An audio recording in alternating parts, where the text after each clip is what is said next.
सभी को मेरा प्यार भरा नमस्कार। कैसे हैं आप लोग? आई होप आप लोग सब अच्छे ही होंगे।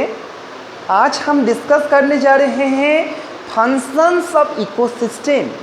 जैसे कि पहले आपको बोल चुका हूँ इकोसिस्टम क्या होता है, इसका पहले काफ़ी सारा वीडियो में दिखा चुका हूँ। इकोसिस्टम सोचने का पहले आप आपके घर के आसपास जितने सारा ग्रासलैंड हैं, जितने सारे फॉरेस्ट हैं, उस फॉरेस्ट के बारे में याद कीजिएगा, तालाब के बारे में याद कीजिएगा।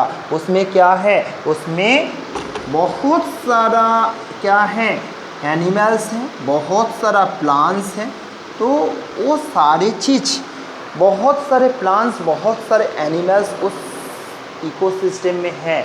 वहीं पर एक लिविंग ऑर्गेनिजम्स दूसरा लिविंग ऑर्गेनिजम्स के साथ इंटरैक्ट करता है, और वो एक लिविंग ऑर्गेनिजम्स एबायोटिक फैक्टर मतलब इनऑर्गेनिक सब्सटेंस के साथ भी इंटरैक्ट करता है। तो ऐसा नेचर का ऐसा यूनिट को कहा जाता है इकोसिस्टम। तो इकोसिस्टम हो गया, it is the structural and functional unit of nature's where the living organisms interact with another living organisms and also interact with the abiotic factor like the temperature, soil, humidity. This functional unit of nature is known as the ecosystem. आइए हम discuss कर लेते हैं functions of ecosystem, जो कि ना आज का मेन टॉपिक है। ठीक, देखिए functions of ecosystem. Functions of ecosystem, functions of ecosystem quickly देख लेते हैं। फंक्शंस, पहला फंक्शन क्या है, प्रोडक्टिविटी। प्रोडक्टिविटी। सेकेंड फंक्शन क्या है, एनर्जी फ्लो।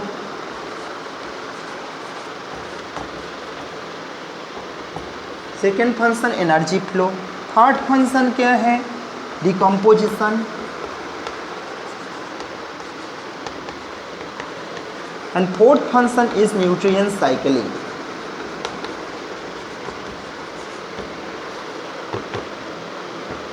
देखिए मेरा बात को गौर से सुनिएगा, सारी चीज़ आपको क्लियर हो जाएगा। पहले देखिए प्रोडक्टिविटी। आपको मैं पहले ही बोल चुका हूँ, you think about the any kinds of ecosystem, you think about the forest, you think about the any crop field. आपका घर में अगर ज़मीन है, उस ज़मीन के बारे में सोचिए। तो ज़मीन में एक साल में या फिर 6 महीने में आपका ज़मीन में कितने सारे धान हुआ, या फिर कितने सारे गेहूँ हुआ, या फिर कितने सारा फसल हुआ, और उस ज़मीन का एरिया कितना है, उसी को कैलकुलेट करोगे तो क्या निकल जाएगा, प्रोडक्टिविटी। प्रोडक्टिविटी मतलब क्या है, rate of production. Rate of production. ठीक, रेट ऑफ प्रोडक्शन। आइए बाकी सारी चीज़ को मिटा देता हूँ, है ना। ठीक, तब फिर आपको समझ में आ जाएगा, क्योंकि ना बोर्ड काफ़ी छोटा है। रिसोर्सेस जितना है उसी के अकॉर्डिंग हम काम करेंगे। ठीक, rate of production. Rate of production is known as the productivity. तो देखिए प्लांट्स जितना प्रोडक्शन करता है, प्लांट्स जितना प्रोडक्शन करता है उसी को कहा जाता है प्राइमरी प्रोडक्शन। Primary production. और एनिमल्स जितना प्रोडक्शन करते हैं उसी को कहा जाता है सेकेंडरी प्रोडक्शन। Secondary production. देखिए ध्यान से सुनिएगा, प्राइमरी प्रोडक्शन और प्राइमरी प्रोडक्टिविटी किसको कहा जाता है। आपका घर में ज़मीन है या फिर नहीं है तो सोचने के लिए कोई माना नहीं है। तो उस ज़मीन में एक साल में कितने प्रोडक्शन हुआ, that is known as the primary productivity.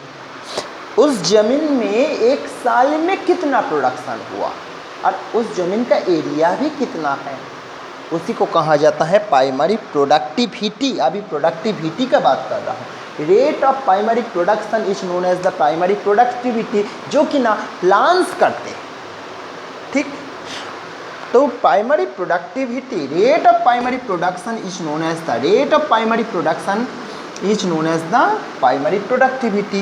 ये टू टाइप्स हैं, एक जीपीपी और ग्रॉस प्राइमरी प्रोडक्टिविटी, और एक होता है एनपीपी।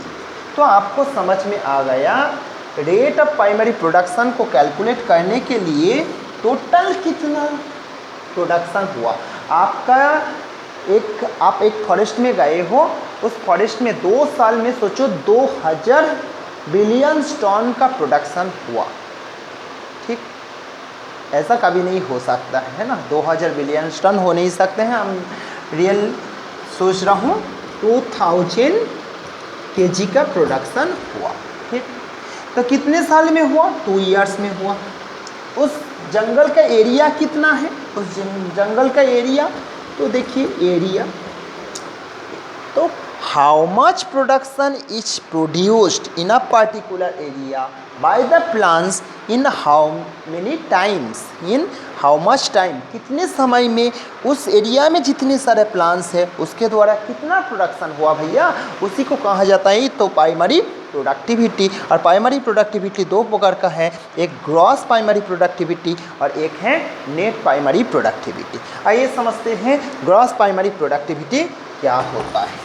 ठीक, तो ग्रॉस प्राइमरी प्रोडक्टिविटी सोचो, प्लांट्स प्रोड्यूस किया, प्लांट्स जितना प्रोड्यूस किया फोटोसिंथेसिस में, सारे प्रोड्यूस अपना ग्रोथ में तो नहीं लगाएगा। Plants how much produced by the help of photosynthesis, this all production not involved in the growth।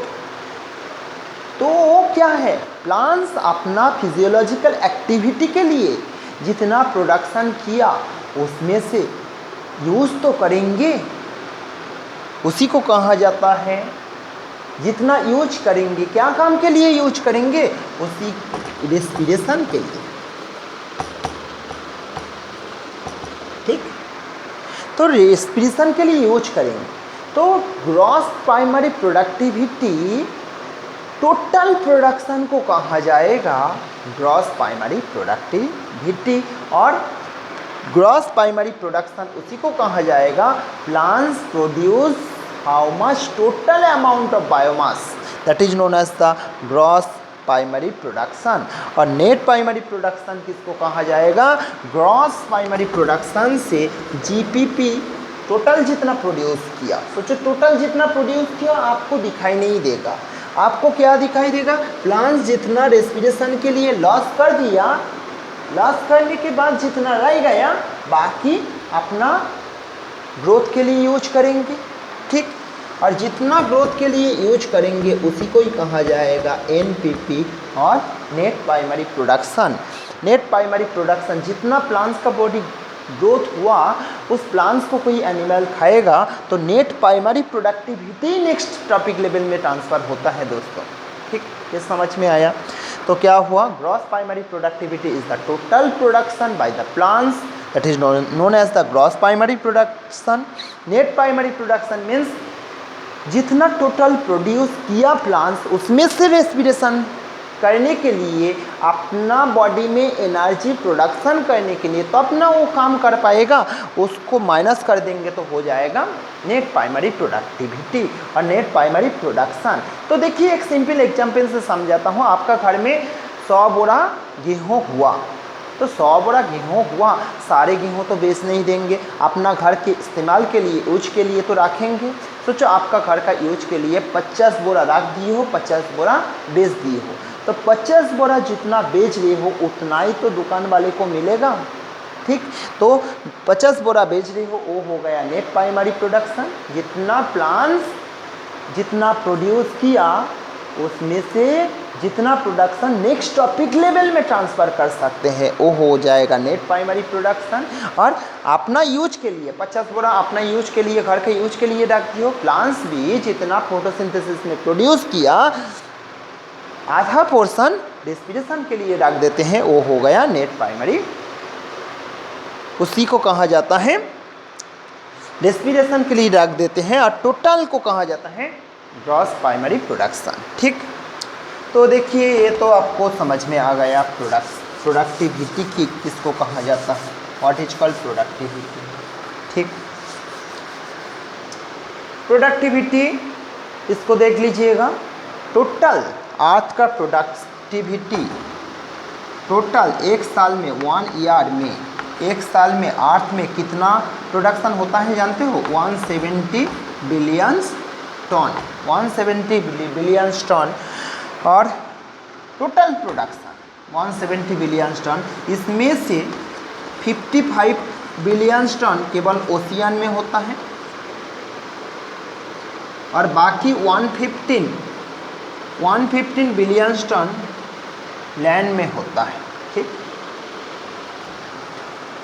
150 billions ton होता है ओशियन में प्रोडक्शन और 115 बिलियंस टन होता है लैंड में। ठीक, देखिए टोटल प्रोडक्शन अर्थ का 170 billions ton, 50 billions ton ocean में होता है। देखिए ओशियन का एरिया 70%, अर्थ का एरिया का 70% है ओशियन। अर्थ का जितना एरिया है उसका 70% ओशियन है, फिर भी ओशियन में प्रोडक्शन हो रहा है केवल 55 बिलियंस टन और लैंड में बहुत ज़्यादा हो रहा है, भले लैंड का सरफेस एरिया बहुत कम है दोस्तों। ठीक, इसका कारण है दोस्तों, आप सोच रहे हो क्यों? देखिए ओशियन में सनलाइट केवल 15 मीटर तक पेनिट्रेट कर पाता है। तो 15 मीटर एरिया तक जितने सारे एल्गी अगर आप है, जितने सारा फाइटोप्लैंक्टन है, they can only produce the food by the process of photosynthesis by absorbing the sunlight. तो 15 मीटर तक ये काम होता है फोटोसिंथेसिस का काम, जो कि ना सोलर लाइट का मदद से होता है। और ओशियन है दोस्तों, ओशियन में बहुत सारा न्यूट्रिएंट्स का कमी रहता है, खास करके फास्फोरस जैसा न्यूट्रिएंट्स का कमी होता है। सेकेंड पॉइंट ये याद रखिएगा, up to 15 meters sunlight can able to penetrate before. देखिए beneath this 15 meter there have no such kinds of phytoplankton who can able to produce their own food by using the sunlight. Second point, there have the lack of nutrients like phosphorus. Third point, in the ocean there have no large plant because hold करने के लिए कहाँ होगा बताओ ना, ocean का नीचे बड़ा बड़ा प्लांट्स होता है क्या? इसलिए ओशियन का प्रोडक्टिविटी कम है और लैंड का प्रोडक्टिविटी ज़्यादा है। आइए दूसरा फंक्शन में जाते हैं, दैट इज़ द डिकम्पोजिशन। ठीक, डिकम्पोजिशन क्या होता है इसको अच्छे से समझ लेते हैं। डिकम्पोजिशन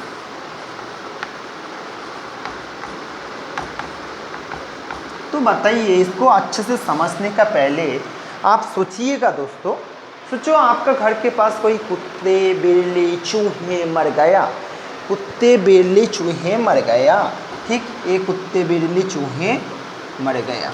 ठीक, मर के इसका बॉडी है ना, मरने के बाद क्या होता है बताओ? इसके पास जाके देखते हो तो क्या होता है? आप देखे हो कभी? क्या देखे हो बताओ मेरे को, अभी क्या अभी कमेंट करके बताओ। कुत्ते बिल्ली चूहे मर गया, या फिर फीकल मैटर, या फिर nitrogenous waste material like the number 1 वाला जो चीज़ है, वो मतलब क्या है, सुसु, वो बाहर आता है। वो क्या होता है? वो डिकम्पोजर्स के द्वारा, सेप्टोट्रॉपिक ऑर्गेनिजम्स के द्वारा उसका जो organic matter, dead organic matter simple inorganic material और सब्सटेंस में चेंज हो जाता है और उस प्रोसेस को कहते हैं डिकम्पोजिशन। तो समझ में आ गया, decomposition is a process, it is a process, it is the process by which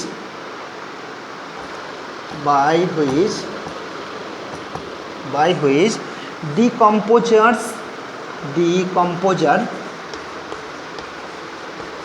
break down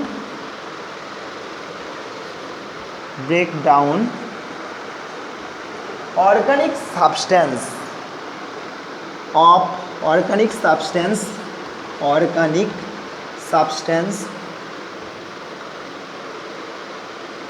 of dead and decaying matter,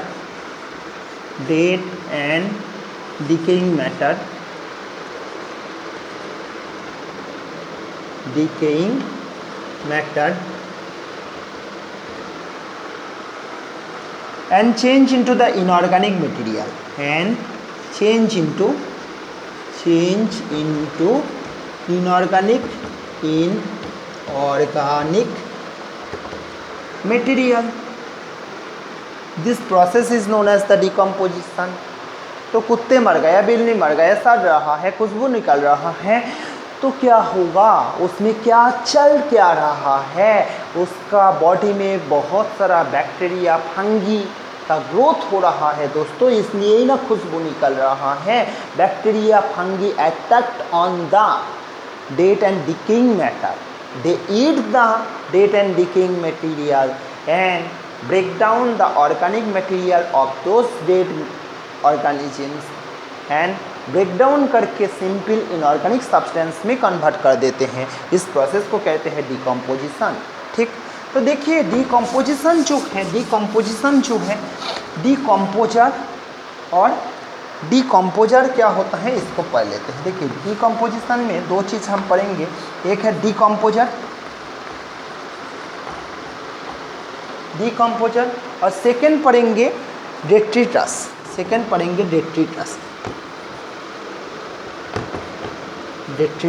ठीक, डिकम्पोजर मतलब क्या है, ऐसा ऑर्गेनिजम्स जो कि ना डिकम्पोजिशन में हेल्प कर रहा है दोस्तों. Those organism which organisms help in decomposition that is known as the decomposer. Decomposers bacteria हो सकते हैं, फंगी हो सकते हैं. They are the saprotrophs.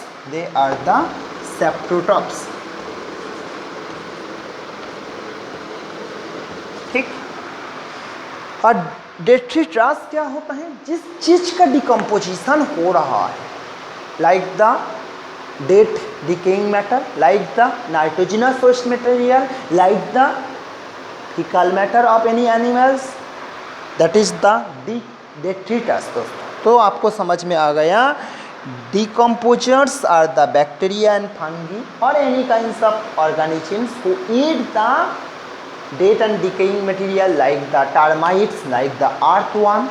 ठीक, ये भी डिकम्पोजर्स में आएगा.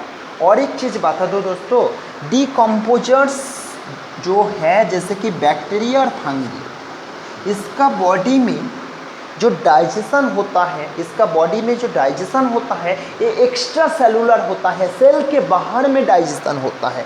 बैक्टीरिया एंड फंगी सोचो ये है ना डेड मटेरियल है ना, इसका ऊपर में जब बैक्टीरिया फंगी अटैक करेंगे ना, when bacteria and fungi attack on this dead material, bacteria and fungi release the enzyme on this dead and decaying material. ठीक, बैक्टीरिया एंड फंगी अपना बॉडी से एंजाइम रिलीज किया, किसका बॉडी में, dead and decaying material का body में. Enzyme के द्वारा डेड एंड डिकेइंग मटेरियल्स का बॉडी सिंपल मटेरियल में कन्वर्ट हो जाएगा. सिंपल मटेरियल में कन्वर्ट होने के बाद बैक्टीरिया उस सिंपल मटेरियल को एब्जॉर्ब करेंगे.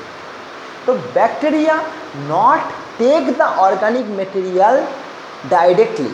Bacteria first digest the organic material outside their body. Fungi also digest the organic material outside the body. Then it absorbs the simple organic material.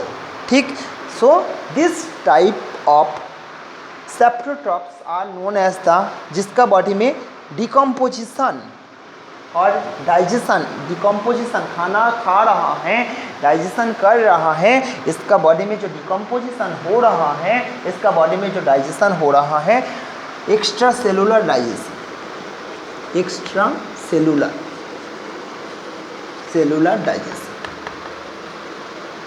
समझ में आ गया होगा. Because their digestion take place outside their body, they release the nutrients, they release the enzyme. By the help of this enzyme, this organic material change into the inorganic substance. After that, this organic material change into the simple organic material, and after that organic material, simple organic materials are absorbed by the bacteria and fungi.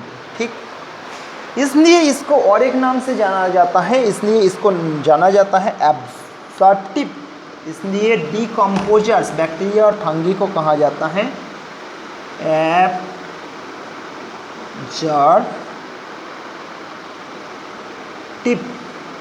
Absorptive, मतलब ये absorption करते हैं, absorptive.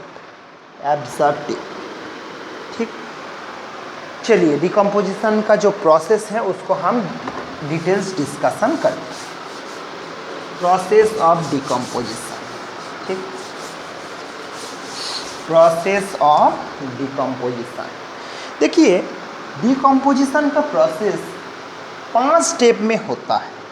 पहला step है fragmentation,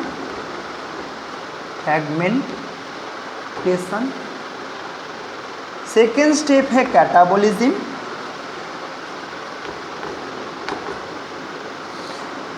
third step है humification,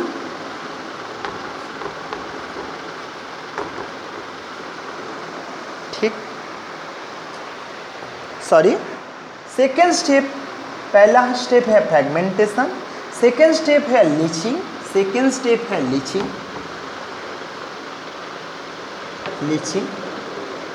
third step है catabolism, fourth step है humification and fifth step है मिनरलाइजेशन।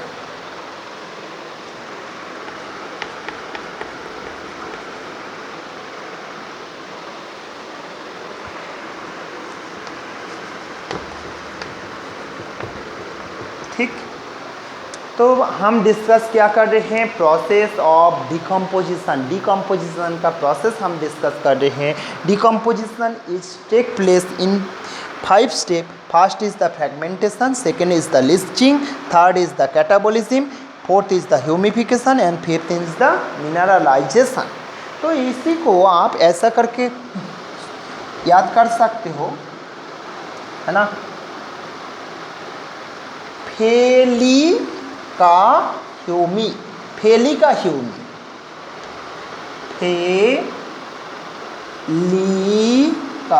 फेलिका ह्यूमी, फेलिका ह्यूमी, फेलिका ह्यूमी, फेलिका ह्यूमी। या फिर आप ऐसा करके याद कर सकते हो, ऐसा करके याद कर सकते हो, फेलिका ह्यूमी याद कर सकते हो। ट्रिक्स, फेलिका, फे से फ्रेगमेंटेशन, ली से लीचिंग, का से कैटाबोलिज्म, ह्यू से ह्यूमिफिकेशन, एम-आई से मिनरलाइजेशन। फेलिका ह्यूमी, फेलिका ह्यूमी, फेलिका ह्यूमी, फेलिका ह्यूमी। या फिर आप ऐसा याद कर सकते हो,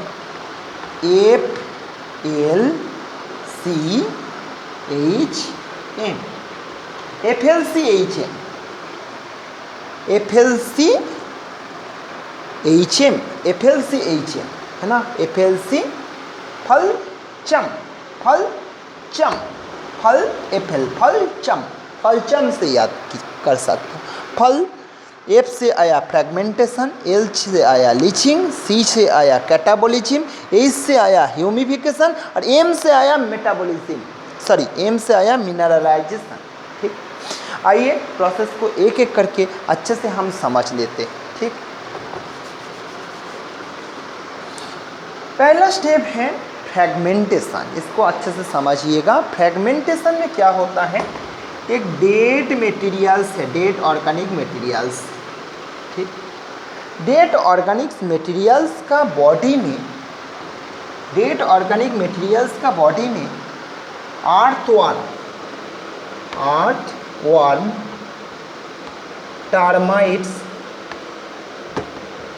टर्माइट्स इसका बॉडी को छोटा छोटा टुकड़ा में बांट दे रहा है। ठीक, this process is known as the fragmentation. तो fragmentation is a process by which earthworm termites eat the dead and decaying materials and break down the organic material into small fragment. This is known as the fragmentation. ठीक, आपको समझ में आ गया। Fragmentation is a process by which earthworm and termites eat the dead and decaying material and break down into small fragment. छोटा छोटा fragment में बांट दे रहे हैं। वो छोटा छोटा फ्रैगमेंट चाहे इनऑर्गेनिक फ्रैगमेंट में बांट रहा है चाहे ऑर्गेनिक। ठीक, तो ये डेड मटेरियल्स का बॉडी, अभी देखो ये डेड ऑर्गेनिजम्स का बॉडी फ्रैगमेंटेशन के बाद इसका बॉडी छोटा छोटा टुकड़ा में बंट गया। ठीक, छोटा छोटा टुकड़ा में बंट गया। ठीक, कौन किया? Who perform this? Earthworm. Earthworm eat the dead and decaying materials and break down into organic small fragment. उसके बाद देखिए ये जो इसमें क्या है, ऑर्गेनिक मटेरियल भी है, इसमें ऑर्गेनिक मटेरियल भी है और इनऑर्गेनिक सॉल्ट भी है। Inorganic salt like sugar, inorganic salt like sugar. ठीक, इसमें है। इसका ऊपर में बारिश आएगा, इसका ऊपर में बारिश होगा तो क्या होगा? इनऑर्गेनिक सॉल्ट और शुगर जैसे वो बारिश का पानी से मिट्टी में चले जाएगा। इसी को कहा जाता है लीचिंग। तो क्या हो गया लीचिंग?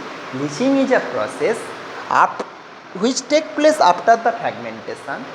फ्रैगमेंटेशन के बाद डेड मटेरियल्स का बॉडी में जो इनऑर्गेनिक सॉल्ट है और इनऑर्गेनिक सब्सटेंस है, by the help of water of rain that will go to the soil और drain out through the soil, that process is known as the leaching. Clear?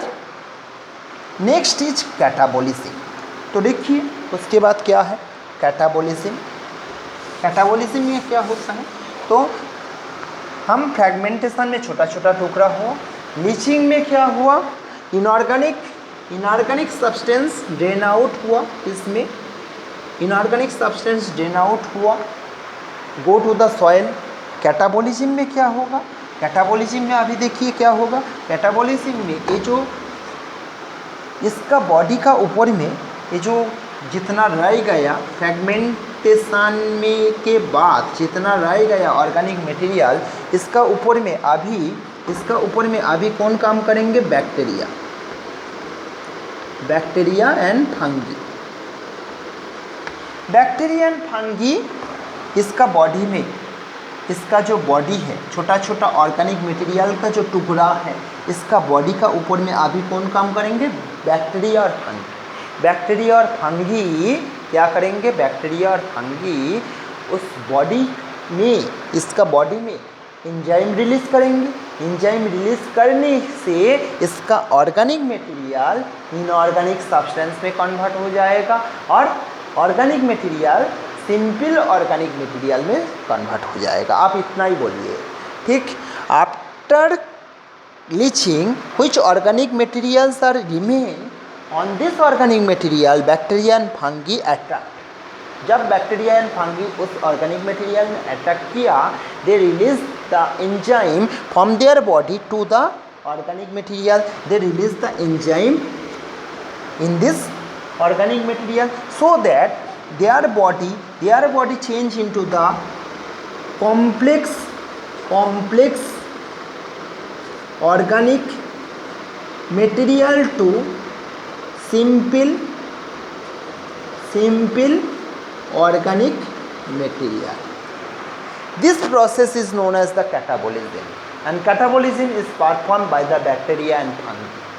ठीक, समझ में आ गया? तो देखिए कैटाबोलिज्म के बाद क्या रह जाएगा? कैटाबोलिज्म के बाद क्या रह जाएगा? कैटाबोलिज्म के बाद दोस्तों, कैटाबोलिज्म के बाद इसका जो बॉडी क्या है? सिंपल ऑर्गेनिक मटेरियल मिट्टी के साथ मिक्स्ड होके ऐसा पड़ा हुआ है।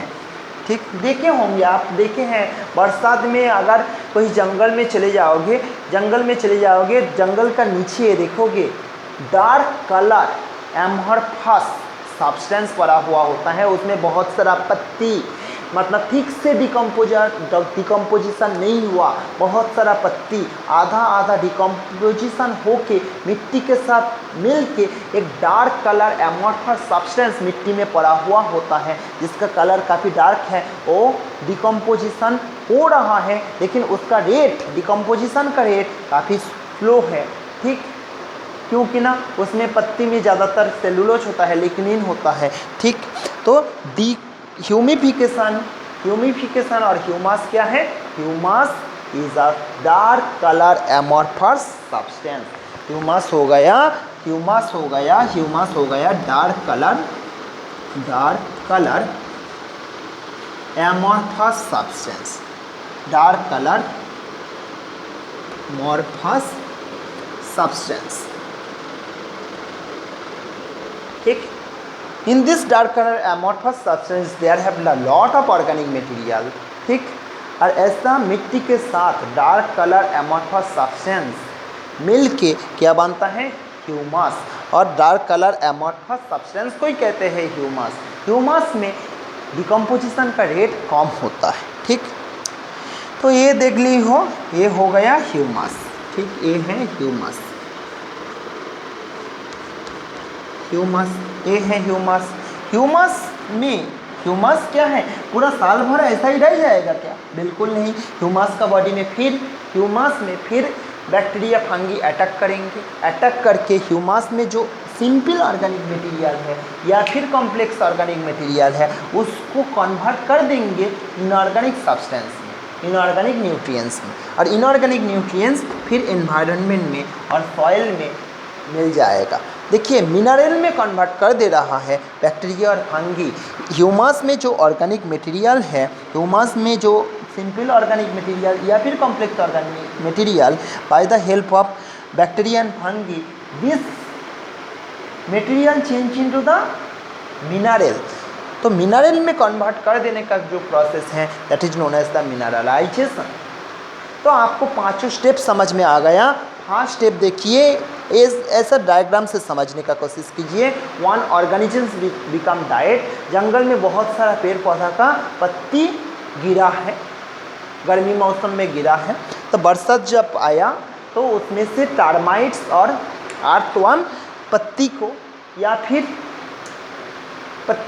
फिर डेड ऑर्गेनिजम्स का बॉडी को खा के छोटा छोटा फ्रेगमेंट में कर दिया। तो fragmentation is a process by which earthworm and termites eat the organic materials of the dead body and change into the small fragment. Next, leaching. When their body change into the small fragment, which inorganic substance are there, which inorganic salt are there, by the help of waterfall, by the help of rainfall, this inorganic substance like the sugar, like the nitrogenous salt go to the soil. That is the leaching. Catabolism. After leaching, which organic material remain on that organic material, bacteria and fungi attack, and bacteria fungi release the enzyme from their body and extracellular digestion होगा। outside of their body digestion होगा, bacteria fungi का body का बाहर में digestion होगा। Digestion होके क्या होगा? Complex organic material change into the simple organic material. Simple organic material को एब्जॉर्ब करेंगे कौन? Bacteria and fungi. ये कैटाबोलिज्म में। ठीक, और कभी कभी दिखाई देता है जैसे कि प्लांट्स मटेरियल के लिए दिखाई देता है, पेड़ पौधा का जो पत्ती ठीक से डिकम्पोजिशन नहीं हो पा रहा है, समय लग रहा है, ऐसा पेड़ बड़ा जंगल में जो मिट्टी होता है वो काला होता है, काला डार्क कलर एमॉर्फस सब्सटेंस होता है, उसमें ठीक से डिकम्पोजिशन नहीं हो रहा है। पत्ती का जो सेलुलोज है मिट्टी के साथ मिक्स्ड होके एक डार्क कलर एमॉर्फस सब्सटेंस बना दिया, उसी को कहा जाता है ह्यूमस। ठीक, ह्यूमस जिंदगी भर ऐसा नहीं रहने वाला है, मत सोचो। ह्यूमस में भी बैक्टीरिया एंड फंगी अटैक करेंगे। On the humus bacteria and fungi attack and so that humus का जो मटेरियल है, ह्यूमस का जो organic material change into the minerals and this minerals come down to the soil or mixed with the environment. This process of converting the organic material present in the humus by the help of bacteria and fungi into the inorganic substance, that is known as the mineralization. This total process is known as the क्या है? decomposition. अभी हम discuss करने वाले हैं rate of decomposition कब fast होता है और कब स्लो होता है। हम डिस्कस करने वाले हैं factors affecting decomposition. Factors factors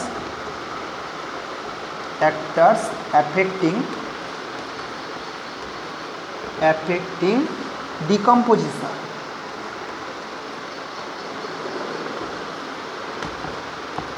कौन कौन फैक्टर डिकम्पोजिशन में अफेक्ट करता है, उसी फैक्टर के बारे में डिस्कस करेंगे। फर्स्ट फैक्टर है like the chemical nature of detritus. First factor chemical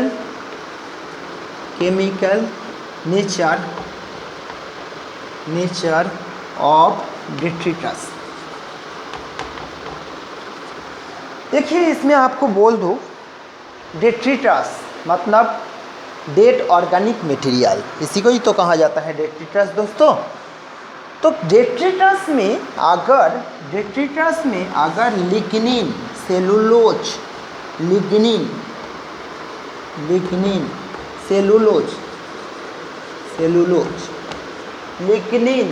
cellulose और टैनिन और रेजिन, टैनिन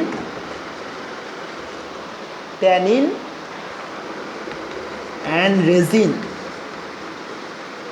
ये सारे substance lignin, cellulose, tannin, resin, ये सारे सब्सटेंस अगर रहेगा ज़्यादा मात्रा में, तो जैसे कि प्लांट्स मटेरियल सोचो, प्लांट्स बॉडी में सेलुलोज ज़्यादा होता है। एक लकड़ी का टुकड़ा है सेलुलोज है, तो उसमें डिकम्पोजिशन बहुत होता है क्या? नहीं होता है, उसमें सेलुलोज भरा हुआ है, उसमें लिग्निन ज़्यादा है। तो ये सारे सब्सटेंस अगर होगा कोई डेट्रिटस में, उसमें रेट ऑफ डिकम्पोजिशन होगा स्लो। ठीक, और किस में फास्ट होगा, कौन कौन सब्सटेंस रहने से फास्ट होगा? Protein, nucleic acid and sugar. Protein, nucleic acid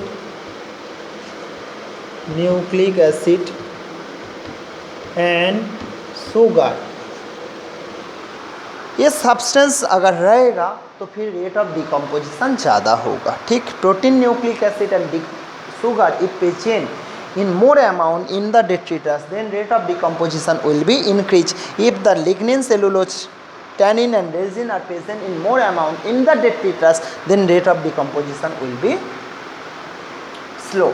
ठीक, नेक्स्ट देखिए सॉयल। नेक्स्ट फैक्टर क्या है? सॉयल पीएच, है ना, सॉयल पीएच।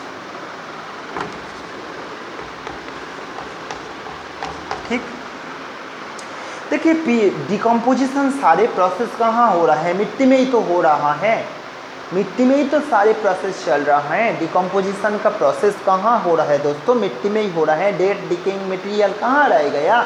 तो कोई आसमान में तो उड़ नहीं रहा है दोस्तों, वो तो मिट्टी में ही रह गया, मिट्टी में ही तो प्रोसेस चल रहा है।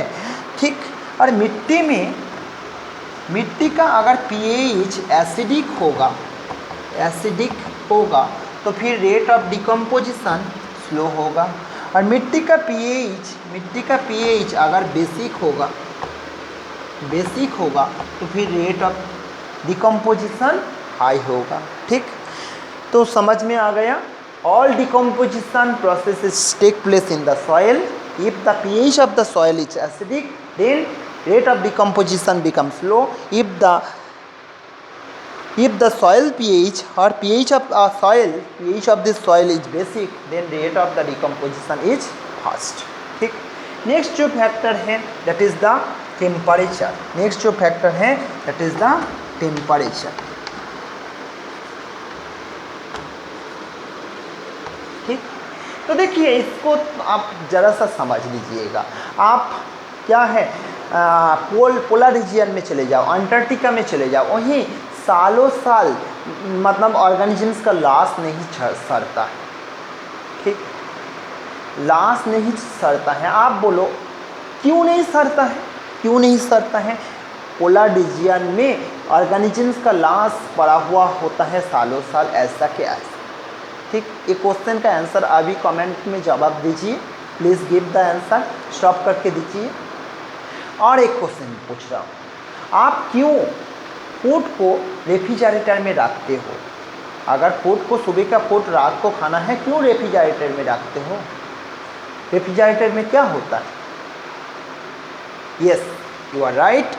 फर्स्ट क्वेश्चन का आंसर है in the polar region temperature is very low, there have ice, in that low temperature detritivores और डिकम्पोजिशन का जो प्रोसेस है वो स्लो हो जाता है। रेट्रीवोर्स cannot act properly in the low temperature. If temperature is low, rate of decomposition is very low. If temperature is high, then rate of decomposition will fast. तो temperature के साथ डिकम्पोजिशन क्या है? डायरेक्टली प्रोपोर्शनल है। Decomposition, if temperature is increase, if temperature is increased, then rate of decomposition also increase. If temperature is decreased, then rate of decomposition is decreased. Then is moisture, मैं मिटा रहा हूँ इतना, moisture,